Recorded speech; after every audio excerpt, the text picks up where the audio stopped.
Buenas tardes. Bueno, primero tengo que hacer una cosa obligatoriamente. Hola mamá, que está enferma, que es posible, y todos mis sobrinos que también están medio enfermos. Bueno, y a todos los demás enfermos también, ¿vale?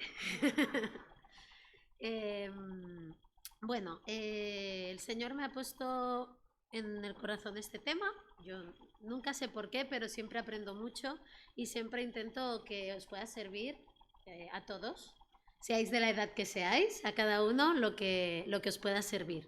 El cielo. Primero de todo vamos a hacer un ejercicio mental que es, no vale después cambiar la palabra, ¿vale? Todos tenéis que pensar una palabra que para vosotros es la que definiría más o que tiene más parte en el cielo, ¿vale? La que define más el cielo.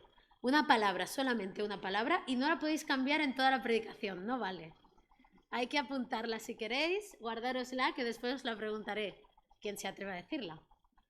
Si os dejo unos segundos para que la tengáis, si pensáis en el cielo. ¿Sí? ¿Todo el mundo la tiene? ¿Aquí? Vale. Perfecto, pues seguimos. Muy bien. Bueno, hemos leído este capítulo de Juan. En la Biblia habla mucho del cielo y de muchas maneras distintas, pero claro, no podemos explicar todo esta tarde. Entonces me he centrado en este capítulo porque Jesús es el mayor maestro que tenemos y lo explica muy bien. Y lo explica de una manera sencilla que yo soy capaz de comprenderlo. Porque hay muchas cosas que son más difíciles de comprender, aunque también nos ayudan a imaginarnos cómo puede ser el cielo, ¿no? ¿Cómo hemos empezado el primer versículo? No se turbe vuestro corazón. Creed en Dios, o creéis en Dios, creed también en mí, ¿no? Este es el versículo con el que empieza Jesús antes de hablarles de dónde va a ir Él ahora, cuando acabe su misión. Entonces, Jesús estaba reunido con sus discípulos en este momento, pero en el capítulo 14 no empieza la conversación con ellos. Cuando les está diciendo esto, ya lleva mucho rato con sus discípulos todos juntos hablando diferentes temas. Y les está revelando a los discípulos en este capítulo temas súper impactantes para sus vidas. Bueno, de hecho son temas que son muy impactantes y muy importantes para todos, para toda la humanidad. Y en este momento se le está diciendo a sus amigos, a sus discípulos, a la gente de confianza que estaban con él, y les da casi las últimas enseñanzas estando todos juntos, porque Jesús ya estaba a punto de morir. Primero les lava los pies. Al principio de estar en este momento de juntarse, les lava los pies. Os pongo un poco en contexto para que veamos cómo llega después a hablar del cielo. Les enseña que deben servirse unos a otros. Les explica quién será el que le traicionará. Después les dice que les da un nuevo mandamiento, que es amarse unos a otros. Muy resumido todo, ¿eh? Después le dice a Pedro que lo va a negar. O sea, temas súper importantes que Jesús profetiza y que Jesús explica y enseña en el final de su vida en la tierra. Y entonces, después de todos estos temas tan importantes, está a punto de explicarles cómo se puede ir al cielo y cómo va a preparar él el cielo para todos nosotros. Pero fijaos que no empieza diciendo, y ahora os voy a explicar algo fantástico. ¿Qué les dice primero? No os asustéis, ¿no? No se turbe vuestro corazón. Si creéis en Dios, creed también en mí. Muchas de las enseñanzas de Jesús, y más en este momento que ya les estaba anunciando que él se iba a morir, imaginaos cómo estaban los discípulos, ¿no? Pues les causaban ansiedad y temor a los discípulos. Hay varios momentos que les tiene que decir, no temáis, tranquilizaos, o aquí, ¿no? Tranquilos, no se turbe vuestro corazón. ¿Alguna vez puede ser que a ti te haya pasado, que nos haya pasado, que alguna enseñanza de Jesús nos haya producido inquietud, nos haya producido nervios? Puede ser que pensar en el cielo o pensar qué pasará cuando nos muramos o qué pasará cuando vuelva Jesús nos produzca ansiedad o nervios o nos produzca algún tipo de sensación de inquietud. Por eso me ha gustado estudiar este tema y por eso creo que es bueno que conozcamos más sobre lo que Jesús enseñó, de qué pasará y qué está preparado para los que creemos en Jesús. Puedes pensar cómo puedes ir allí, pero Jesús todo esto lo sabe y por eso nos lo enseña. ¿Vale? Les dice, no os angustiéis, no os preocupéis, no tengáis miedo. Son diferentes sinónimos, ¿no? Confiad en mí, les dice Jesús. La única manera de tener paz frente a estos temas que nos pueden inquietar de la palabra o enseñanzas de Jesús que nos pueden causar un poco de nervios, de ansiedad o que no conocemos, la única manera es tener fe en Jesús, confiar en Él. Es la única manera de quedarnos tranquilos. Hasta cuando tenemos miedo de cosas irracionales, yo la única manera que me quedo tranquila es confiando en Jesús. No sé si a vosotros pasa. A Dani, cuando alguna vez tiene miedo, yo le digo, Dani, al Senyor del cel està amb tu. Y él se sabe un versículo, que es el de en paz me acostaré, pero se sabe en catalán, y él se lo sabe de memoria. Entonces dice, m'adormiré en pau perquè només tu, Senyor, em dones confiança. Salm 4:8. Y ya se queda tranquilo, ¿a que sí? Y se lo sabe súper bien y cuando tiene miedo le da tranquilidad pensar en que confía en el Señor. A mí también me pasa lo mismo. Pues Jesús sabía que los judíos realmente confiaban y tenían mucha fe en el Dios de sus padres. Lo tenían muy presente, era una tradición que lo habían escuchado siempre, toda su vida. Pero Jesús necesitaba que creyeran igual en Él, que era Dios. Le dice, ¿creéis en Dios? Creed también en mí, le está diciendo, ¿no?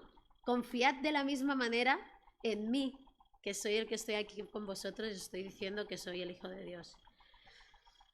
Entonces, la pregunta que os hago hoy es, ¿confías en Jesús con todo tu corazón? Es la única manera para que el tema de esta tarde te produzca paz en vez de temor o ansiedad o malestar, ¿vale? O sea que es mejor que partamos todos de confiamos en Jesús, diga lo que diga esta persona que está aquí, no, diga lo que diga la palabra sobre el cielo. Entonces, he dividido esta tarde en 2 puntos. Primero, ¿qué es el cielo? ¿O qué nos dice la palabra sobre qué es el cielo? Sobre todo en este capítulo. Y segundo punto, ¿qué voy a hacer con lo que sé del cielo? ¿Cómo voy a actuar sabiendo qué es el cielo? ¿Vale? Entonces, primero, ¿qué es el cielo? Todos sabemos que la palabra cielo tiene más de un significado, ¿sí o no? ¿Lo habéis pensado alguna vez? No solamente cuando un chico le dice a una chica, mi cielo, o algo así. No me refiero a eso, ¿eh? Me refiero, bueno, le he mandado a Braulio algunas fotos. En la Biblia nos habla del cielo de diferentes maneras o con diferentes significados. El primero sería la atmósfera terrestre, o sea, el cielo que vemos, que no sé a vosotros, pero ya nos deja alucinados, ¿no? Y es el cielo que vemos, la atmósfera terrestre donde vuelan los pájaros, donde están las nubes, por ejemplo, ¿no? Es precioso. Nosotros vivimos en un 13º y vemos un espectáculo cada día. Al amanecer, al atardecer, es un increíble el cielo. Por ejemplo, en Génesis 1:20 nos habla de este cielo. Entonces dijo Dios, llénense las aguas de multitudes de seres vivientes y vuelen las aves sobre la tierra en la abierta expansión de los cielos. Aquí cuando habla de los cielos se refiere a este cielo, que vuelen por la atmósfera.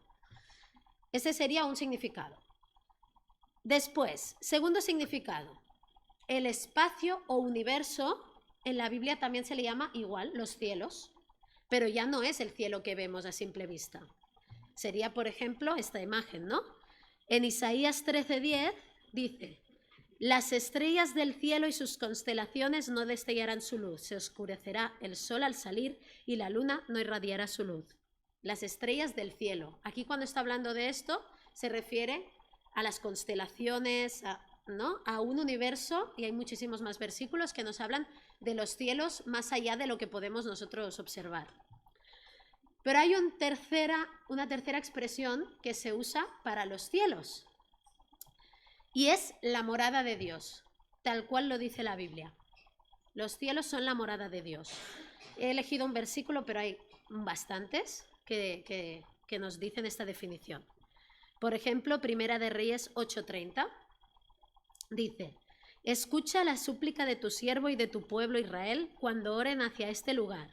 Escucha tú en el lugar de tu morada, en los cielos. Escucha y perdona. El lugar de tu morada, en los cielos. O sea, los cielos también es la morada de Dios. Vale.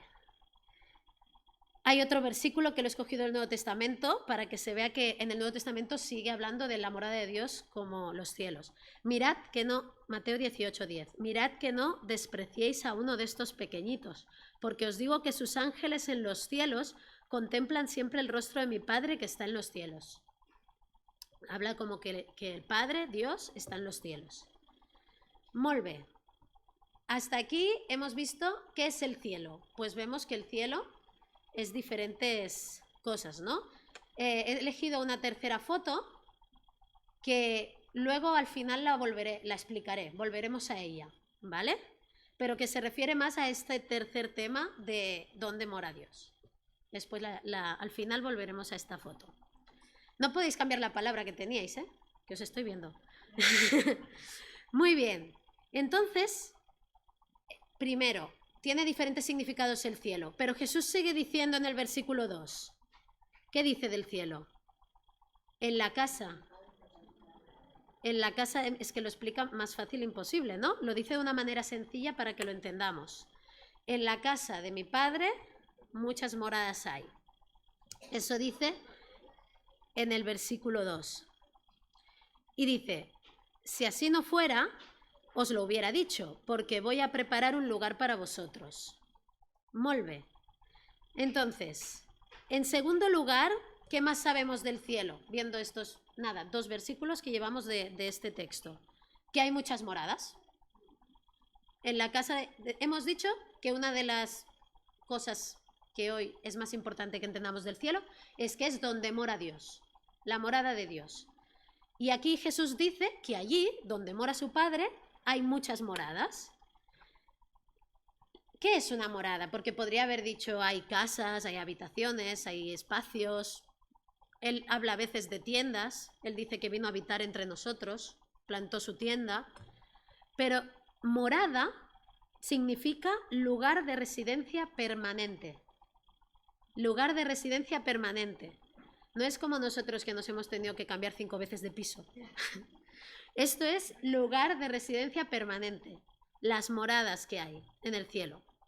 ¿Qué sabemos de estas moradas? Dice que Jesús las prepara. Voy a preparar lugar para vosotros. ¿Para qué? Para que donde yo estoy, o sea, Jesús las prepara, son para que estemos con Él. Y ¿qué más sabemos? Dice, si así no fuera, nos lo hubiera dicho, ¿no? O sea, que tenemos que confiar en Jesús. Nos lo está diciendo porque es la verdad. Entonces, ¿sabemos ir al cielo? Esta sería la siguiente parte de ¿qué es el cielo? Vale, hemos visto qué es el cielo, hay muchas moradas, Jesús ha preparado el lugar para nosotros, pero ¿cómo podemos ir al cielo? Los discípulos están asustados porque les está diciendo esto, pero ellos dicen, ¿y cómo se va? Parece una tontería, pero era la primera vez que escuchaban eso. Nosotros ya lo hemos escuchado muchas veces, pero para ellos era una novedad, ¿no? Entonces, vamos a leer, seguimos, el versículo 3, dice, si me voy y preparo un lugar para vosotros, vendré otra vez y os tomaré conmigo. Esto ya está profetizando que Él un día volverá, ¿sí? Os tomaré conmigo, porque donde yo estoy, allí estéis también vosotros, y conocéis el camino a donde voy. Entonces, Tomás, que podría ser cualquier persona del mundo, le dice, Señor, si no sabemos a dónde vas, ¿cómo vamos a conocer el camino? Y Jesús le dice, yo soy el camino, y la verdad y la vida. Nadie viene al Padre sino por mí. Este versículo lo hemos escuchado demasiado, a lo mejor, y no nos damos cuenta de la importancia que tiene, ¿no? Sabemos ir al cielo, Jesús nos está diciendo cómo ir, ¿no? Tomás dice, no sabemos el camino. Y Jesús que le dice, yo soy el camino. ¿Por qué? Jesús es el único intermediario a través del cual podemos llegar al Padre. O sea, nosotros merecíamos toda la ira de Dios y Jesús se interpuso entre la ira de Dios y nosotros y nos protegió con su sangre, con su sacrificio. Merecíamos nosotros la paga del pecado, pero la sangre que figuradamente nos cubre, la sangre que Jesús derramó, nos da acceso al Padre. O sea que Jesús es el camino, pero aparte de ser el camino, sobre todo en Cataluña de eso entendemos mucho, Jesús pagó el peaje.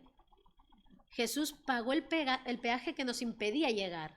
A lo mejor podemos conocer a Jesús y pensamos, haciendo buenas obras me abrirán el peaje. No, Jesús es la única manera de abrir las puertas para llegar al cielo. Jesús mismo pagó el precio. Nosotros no podemos hacer nada para pagar ese precio. O sea que Jesús es el camino y ha pagado el precio para que podamos pasar por ese camino y llegar al cielo. Después dice que es la verdad. Jesús es la verdad, su palabra es verdad, lo sabemos, ¿no? Por medio de él conocemos todas las verdades para salvarnos, pero me gustaría que pensáramos, aún nadie en el mundo ha podido descubrir algo que haya dicho Jesús que no se haya cumplido. Todas las palabras que dijo Jesús eran verdad y se cumplieron, y se están cumpliendo y se cumplirán. Nadie ha podido demostrar una palabra que dijo Jesús que no sea verdad. Jesús mismo es la verdad. O sea que Él nos está diciendo que Él es el camino y que Él verdaderamente es verdad. O sea que tenemos que creer lo que Él es el camino. Y después es la vida. El cielo está muy relacionado con la vida. No sé si alguien, su palabra era vida. ¿Alguien era vida? ¿La del principio? ¿Cielo, vida? No. Podría haber sido, ¿vale? Tampoco es la mía, ¿eh? Está muy relacionado con la vida, el cielo. Porque Jesús es fuente y dador de vida, pero además, gracias a Él, al tener comunión con el Padre eternamente, viviremos una nueva vida. O sea, nos da una vida nueva que después será una vida eterna. Entonces, está muy relacionado el cielo con esa vida eterna nueva, en novedad de vida que Jesús nos regala. Entonces, al final del versículo, llegamos a una realidad fundamental sobre el cielo, que dice, después de decir, yo soy el camino, la verdad y la vida, dice, nadie viene al Padre si no es por mí. Nadie viene al Padre si no es por mí. Ya hemos dicho que Él es el camino, ¿no? Solamente podemos ir al cielo si es con Jesús. Solo, no hay otra manera. Solamente se puede ir al cielo si es a través de Jesús. Vamos a leer otra vez un momentito los versículos del 4 al 11 para situarnos en esta parte. Bueno, ahora nos habíamos quedado en el 6. Un momento. Ahora. Sí, y conocéis el camino a donde voy. Tomás le dijo, Señor, si no sabemos a dónde vas, ¿cómo vamos a conocer el camino? Jesús le dijo, yo soy el camino y la verdad y la vida. Nadie viene al Padre sino por mí. Si me hubierais conocido, también hubierais conocido a mi Padre.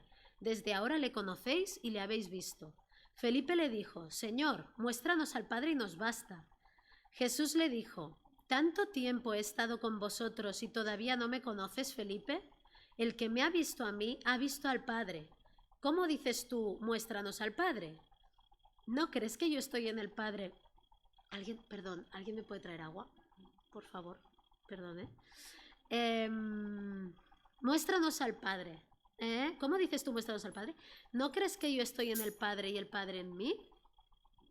Las palabras que yo os digo no las hablo por mi propia cuenta, sino que el Padre que mora en mí es el que hace las obras. Creedme que yo estoy en el Padre y el Padre en mí, y si no, creed por las obras mismas. ¿De qué nos habla esta parte? ¿De qué nos está hablando Jesús? Nos está hablando de que Él tiene una comunión perfecta con el Padre. Nos está hablando en realidad de la Trinidad, pero aquí aún, al final del capítulo nos habla del Espíritu Santo, que dice, no os dejaré huérfanos, os mandaré el Espíritu Santo, pero hoy no vamos a hablar de esta última parte del capítulo, pero está hablando de la comunión perfecta entre Jesús y el Padre, que eso define mucho el cielo también. Está definiendo mucho el cielo. Estar con Jesús y llegar al cielo con Dios es estar en el cielo. Eso es estar en el cielo. No es nada más. Muchas gracias.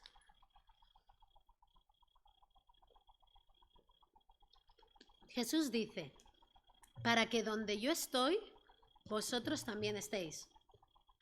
Jesús nos está diciendo que estar en el cielo es estar con Él. Estar en el cielo es estar con Él y estar con el Padre. Hay un texto en Juan 3, capítulo 3, versículo 13. Juan 3, 13, que dice, nadie ha subido al cielo, sino el que bajó del cielo, es decir, el Hijo del Hombre que está en el cielo. ¿A qué no encontramos un versículo que diga tanto cielo? Pues mira. Pero aquí, ¿qué está diciendo? Que solamente Jesús es el único capaz de ir al cielo, volver al cielo, es supremo, ¿no? Solamente con Jesús tiene sentido el cielo. El cielo es estar con el Padre y con Jesús.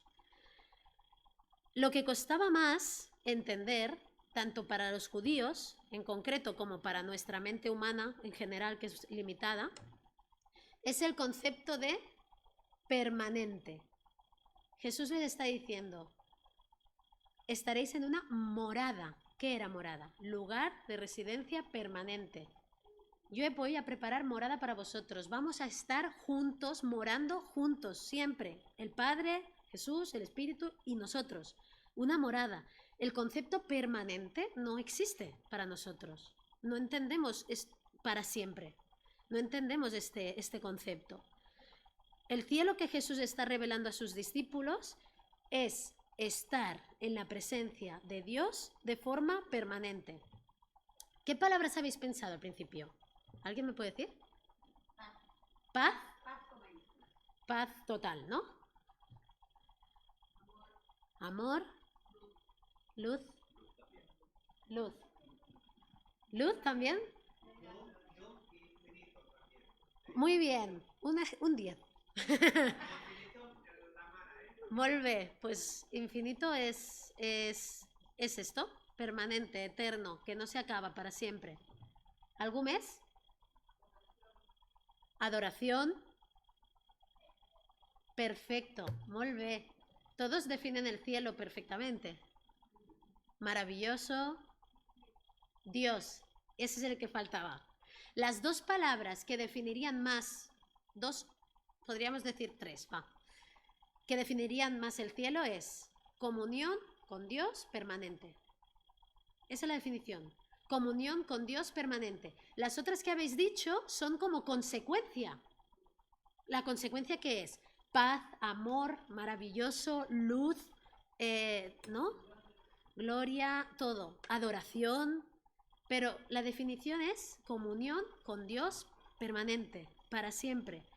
Muchas veces cuando estamos en un tiempo de apartarnos de la rutina, vamos a un campamento o a un retiro espiritual y pasamos mucho más tiempo de lo normal juntos en la presencia de Dios.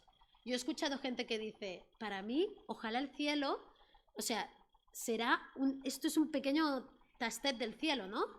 Si podemos en el cielo multiplicar esto por 1000, pues ¿cómo será? Porque la sensación de estar todos juntos en la presencia de Dios unos cuantos días, y a veces son 4 días y ya estamos, pues imaginaos, para siempre. Eso es el cielo, ¿no? Entonces, ¿qué no importa? No importa en qué lugar será. ¿Lugar físico? No nos importa en qué lugar será. Hay muchos textos en la Biblia donde, por ejemplo, en Apocalipsis Juan intenta describir lo que ve de imágenes celestiales, que el otro día lo hablábamos, ¿no? Con los pastores, que dice calles de oro, mar de cristal, lo que él ve intenta describirlo. Y también nos dice que hará una tierra nueva, un cielo nuevo. Sabemos cosas, ¿no? Sabemos detalles, pero en realidad el lugar donde será no es lo importante. ¿Cómo será ese lugar? No es lo importante. ¿Qué haremos allí? Al final no es lo importante, porque será una consecuencia. Aunque sí que podemos saber alguna de estas cosas, no son lo importante. Lo único que importa es que estaremos con Dios permanentemente. Es lo único que importa saber del cielo. Para siempre. Eso es el cielo. Eso es el estado para el que habíamos sido creados. O sea, es lo que anhela nuestra alma. Para eso habíamos sido creados y que el pecado corrompió eso. Corrompió ese estado perfecto de comunión con Dios, de paz, de amor, de esperanza. Y en este estado no tendremos ninguna necesidad. A nadie le ha venido a la mente cielo y hambre, o cielo y sueño, o cielo y dolor, porque no habrá ni llanto, ni dolor, nada. Todo eso habrá pasado y será nuevo. Y eso es el cielo. Entonces, para nuestra mente humana limitada es muy difícil el concepto de permanente, porque nada es permanente aquí, ¿no? Pero nosotros, como somos cristianos del siglo XXI, o los que no seáis creyentes también lo sabéis, tenemos un privilegio muy grande, que es que experimentamos la presencia de Dios en nuestra vida cuando aceptamos a Jesús de manera permanente. Y eso no había pasado antes de Jesús. Y nosotros tenemos el privilegio de que Jesús nos prometió el Espíritu Santo y, como hemos dicho, Él es la verdad y Él cumple. Y todos los que creemos en Jesús, dice que el Espíritu viene a hacer una morada en nosotros. ¿Y qué era morada? Lugar de residencia permanente. El Espíritu Santo hace un lugar de residencia permanente en los creyentes. En el Antiguo Testamento, el Espíritu entraba en algunas personas y se iba en momentos puntuales. No hacía morada en las personas. También podían entrar a la presencia de Dios los sacerdotes en el templo. Había distintas maneras de estar en la presencia de Dios. Es verdad que Dios estaba en todas partes, ¿no? Pero las personas no podían experimentar el Espíritu de Dios permanente en su vida. O sea que somos súper privilegiados. La manera de ahora experimentar el cielo es tener el Espíritu Santo. Así que cualquier persona que esté aquí que no tenga el Espíritu Santo, hay que creer en Jesús y aceptarle en tu vida y el Espíritu viene a morar en ti. Y no experimentaremos lo mismo que en el cielo, claro, pero el Espíritu Santo nos ayuda muchísimo a entender qué es tener comunión permanente con el Padre. Hay que trabajarlo. ¿Y qué es el segundo punto? Que nos quedan 10 minutos para concluir. Con todo esto que sabemos del cielo, que habéis dicho todos, que el resumen era comunión permanente con Dios, ¿qué hacemos con esto? ¿Qué podemos hacer con esto que sabemos del cielo? Si seguimos en Juan 14, que nos hemos quedado en el versículo 11, ¿hasta dónde habíamos leído al principio? Hasta el 14. Pues nos quedan los últimos. Dice, en verdad os digo, el que cree en mí, las obras que yo hago, él las hará también, y aún mayores que éstas hará, porque yo voy al Padre. Les está diciendo, yo ya me voy allí. Y todo lo que pidáis en mi nombre lo haré, para que el Padre sea glorificado en el Hijo. Si me pedís algo en mi nombre, yo lo haré. Después nos habla de la promesa del Espíritu Santo y nos sigue hablando de esta comunión que tendremos allí. Pero nos quedaremos aquí hoy. ¿Creemos lo que Jesús nos acaba de decir? Hablábamos al principio, ¿no? Que lo importante para que esto nos dé paz es confiar en Jesús. Cada momento de nuestra vida, cada acto, tiene que estar determinado o marcado por el conocimiento de qué es el cielo, de la eternidad con Dios. ¿Qué quiero decir con esto? Que cada cosa que hagamos tenemos que pensar si tendrá una repercusión eterna en el cielo, tanto en nuestra vida espiritual como cuando tratamos a los demás. Eso es lo que hacía Jesús. Él no hacía cosas por hacer. Lo que hacía, y dice, las obras que yo hago las haréis. Lo que hacía era, ¿para qué? Para la vida eterna, para que tuviera una repercusión en la vida eterna. O sea que tiene que estar determinado por el deseo y la fe en querer estar siempre con Dios y que los demás también conozcan ese camino y lleguen a Dios. Vemos tres cosas. Dice, las obras que yo hago las haré. Tres cosas de qué podemos hacer con lo que sabemos del cielo. Hacer lo que Jesús hacía, ¿vale? Las obras que yo hago las haréis también. ¿Qué significa eso? Las obras de Jesús no son las nuestras. Si hacemos lo que nos sale natural, no va a salir lo que le salía a Jesús, a mí al menos. Entonces, si no nos negamos a nosotros mismos y dejamos que Jesús sea el que vive en nosotros, domine nuestro carácter, nuestras palabras, domine nuestras intenciones, nuestros pensamientos, si no dejamos que Jesús haga eso, realizaremos obras que no tienen cabida en el cielo, no entran en la presencia de Dios, o sea, llegan y se chocan, no, el Señor no las va a bendecir, no son del reino de Dios. Solo tenemos, bueno, solo, muy difícil, que negarnos a nosotros mismos y ya no vivo yo, vive Cristo en mí. Entonces las obras que yo hago no son las mías, son las del Hijo de Dios. Y es la única manera de tener una repercusión eterna. Jesús pasó toda su vida enseñándonos a nosotros cómo vivir, cómo relacionarnos y, como hemos dicho al inicio, al final, antes de morir, les enseñó que lo más importante, el que sirva a los demás será el primero. Servíos unos a otros, amaos unos a otros. ¿Qué obras estamos haciendo? Pensemos un momento, ¿qué obras estamos haciendo para demostrar que el cielo existe, que Dios existe, que vale la pena la vida eterna? ¿Las de Jesús o nuestras obras? Después dice, y obras más grandes, mayores que estas haréis. Este versículo a veces se ha malinterpretado. Es evidente que el poder de Jesús es infinito y nosotros no tenemos ese poder. Tenemos el poder del Espíritu Santo, evidentemente, pero no podemos tener el poder de Jesús, no somos como Jesús. Entonces, ¿a qué se refiere con obras mayores que estas haréis?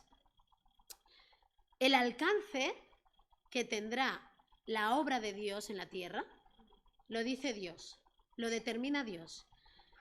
Pero cuando dice aún mayores es porque Jesús tenía un ministerio muy concreto de 3 años y el Evangelio se ha extendido después muchísimo más a través de sus seguidores a lo largo de la historia que en esos 3 años con Jesús. Porque Jesús lo que hizo es enseñarnos y instaurar la iglesia, fundar la iglesia, para que ahí empezara la revolución del Evangelio, ¿no? Entonces el ministerio de Jesús fue muy corto, con una misión muy clara para empezar la iglesia. Y él dice, porque yo me voy al Padre. Él dice, yo me voy al Padre, vosotros haréis obras mayores porque yo ya me voy, ya he hecho lo que tenía que hacer. Entonces, nuestra misión o la gran comisión es que prediquemos el Evangelio por todo el mundo. El alcance lo determina Dios. ¿A cuántas personas va a cambiarles la vida? Lo determina Dios. Pero nosotros debemos hacer la gran comisión, porque Jesús volvió al Padre y nos dejó al Espíritu para que hagamos la obra. Pero pasa lo mismo. Si esa obra, obras mayores haréis, ¿no? La hacemos para nuestra gloria, igual. No tiene una repercusión en el cielo, el Señor no lo va a bendecir, se va a chocar, ya tenemos nuestra recompensa. Si lo hacemos para nuestra gloria, dice la Biblia, ya tiene su recompensa. Pero si lo hacemos para Dios, no nos podemos imaginar lo que Él puede hacer. Nosotros no somos nada, pero Él puede hacer grandes cosas, porque el alcance lo determina Él. O sea, solamente debemos pensar que la obra es del Señor y hacer lo que Jesús nos manda. Y lo último, dice, y pedid todo lo que queráis en mi nombre y os será hecho. Este versículo también, muchas personas no sabemos, o sea, yo no recordaba que estaba en este contexto. ¿Lo recordabais? Se usa este versículo muchas veces fuera de contexto también.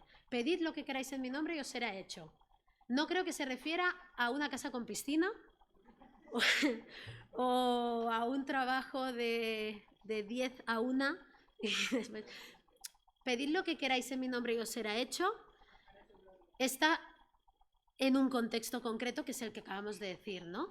Haced las obras que yo hacía para alcanzar a los demás, ¿no? Entonces, según cómo se trata este versículo, parece que Dios sea un genio de la lámpara, que tú le pides un deseo, te lo concede. Y no es así, ya lo sabemos que no es así, ¿no? Que tenemos que estar dentro de su voluntad, dentro del plan que Él tiene, porque Él es el que ha diseñado la obra de salvación.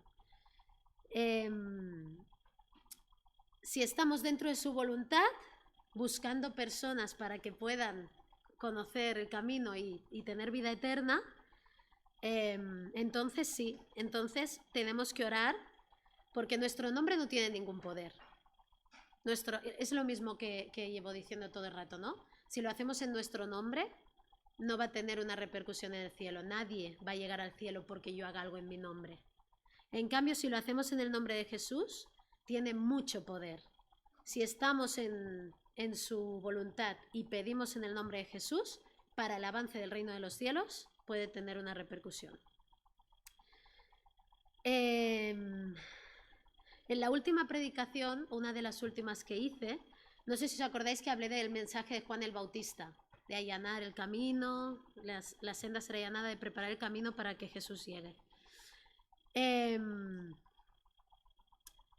Y en ese momento hablábamos de el reino de los cielos se ha acercado, que era cuando Jesús vino a la tierra.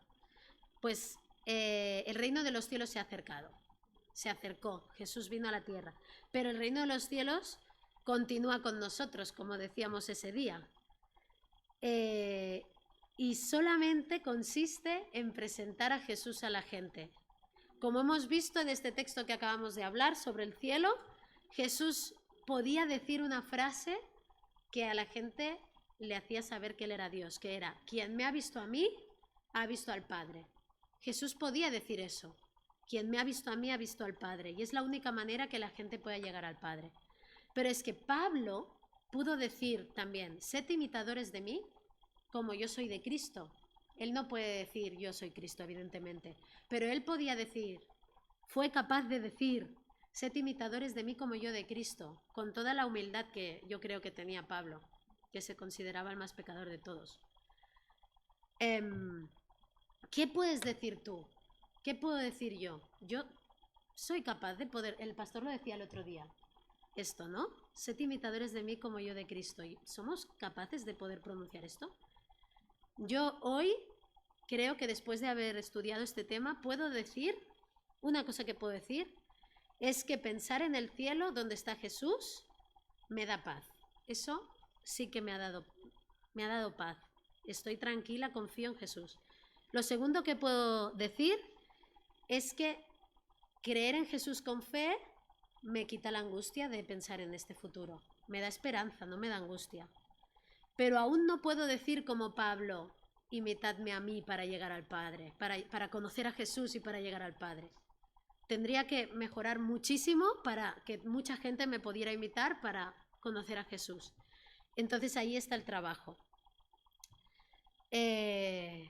Jesús estará permanentemente contigo y conmigo. Los que hemos conocido al Señor ya sabemos que para siempre, cuando nos muramos o si Él vuelve, permanentemente estaremos en comunión con Él. Y es lo más grande, es lo que nuestra alma necesita. Y eso es real. No sé cuántas personas os dicen que el cielo no es real. Hay muchas personas que todo esto que acabamos de decir piensan, bueno, porque tú te lo crees, pero no lo puedes demostrar, ¿no? Nadie ha vuelto para explicarlo, eso es verdad. Pero hay testimonios de personas también que creen que el cielo es real. Quería acabar poniendo otra vez la foto que he puesto antes. Hay muchísimos testimonios de personas que han estado clínicamente muertas, no sé si lo sabéis, que han estado en coma, que, como decía el pastor, hablan sobre todo de luz, que han visto luz, ¿no? Y en este caso hay un testimonio de una mujer que estuvo clínicamente muerta durante 27 minutos, muerta.